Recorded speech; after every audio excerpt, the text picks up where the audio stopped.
April 4th, 1968. Tomorrow will be 50 years that Martin Luther King Jr. was shot to death on that balcony of a Memphis hotel. Two of Dr. King's children, Bernice and Martin III, sat down with Jennifer Bellamy and Ron Jones with our sister station in Atlanta. They shared some thoughts about the day that their dad was killed.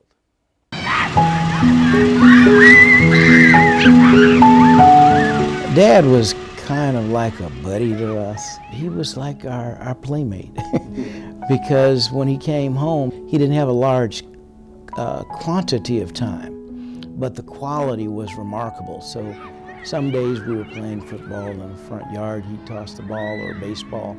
Dexter and I also traveled with Dad about a half a dozen times. So I remember seeing him in the context of his work. We're going to walk together. You were just 5 years old, right? So what do you remember from back in that time? Absolutely nothing. I literally don't remember anything on the day of the assassination. You just had a birthday. I did 7 days prior, I did. And we celebrated it actually the day after my birthday. Because on March 28th, he was leading the march in Memphis. So he came home the next day and we celebrated then. Where were you and how did you find out about what had happened with your dad? We were all at home watching the evening news and it was around, I believe, 7:15. Dr. Martin Luther King, the apostle of nonviolence in the civil rights movement, has been shot to death in Memphis, Tennessee. We hear this and obviously we were shaken. I remember some of us going back to Mother's and Dad's room to talk to her to see if she knew what was going on. And she explained to us that your dad has been taken away. I don't remember if she said he was gunned down, but she said something like, your father's gone home to live with God. And my mother went to Memphis, flew to Memphis to bring the body back. And they were getting ready to bring us up on the airplane. She realized, oops, I didn't tell, my nickname at the time, Bunny. So she had to speak to me and to prepare me that your father is gone on to live with God. And when you see him, he will not be able to speak with you. He's a spirit now.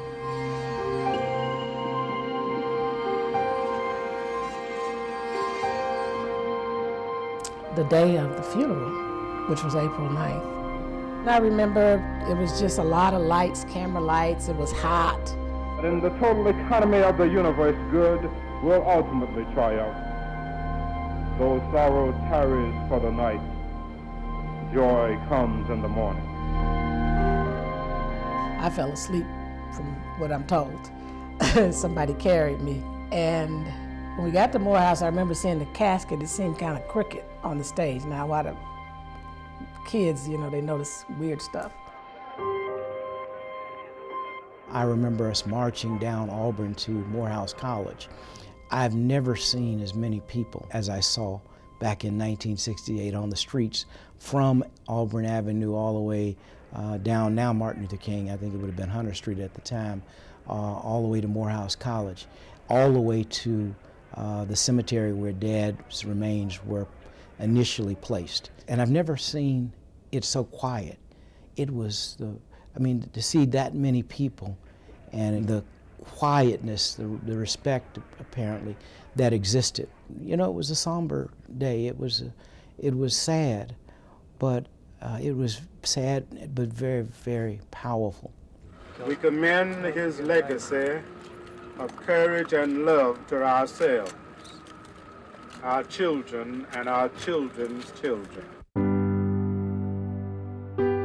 What do you think people will be thinking about the most when it comes to your father in terms of reflecting on his life and legacy?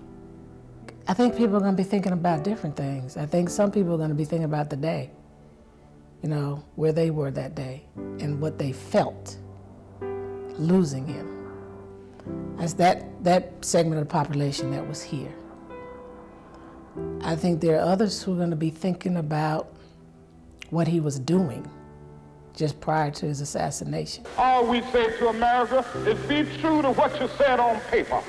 Fighting and standing up for the rights of sanitation workers, fair treatment, fair wages. It's the same fight today. What do we want? 15! What do we want it now? And then I think other people are going to just think about, wow, how we need him now.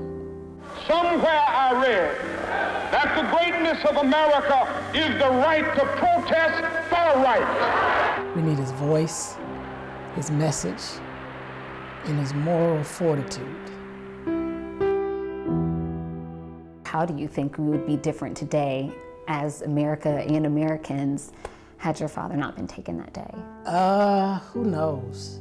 I would hope we would have embraced some of the things he challenged us with, such as the revolution of values, becoming not just a society, but a world that began to focus more on being people-centered and not thing-centered.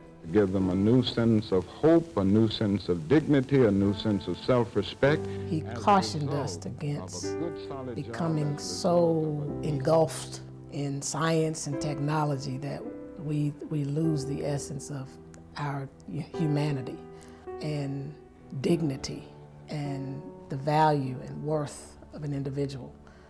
To me, I think those are the epitome of what he left for us to grapple with, and that's desperately needed. Every day that I wake up, I feel extraordinarily blessed and honored to carry this name and this legacy, because all over the world there are streets and schools and memorials named in his honor.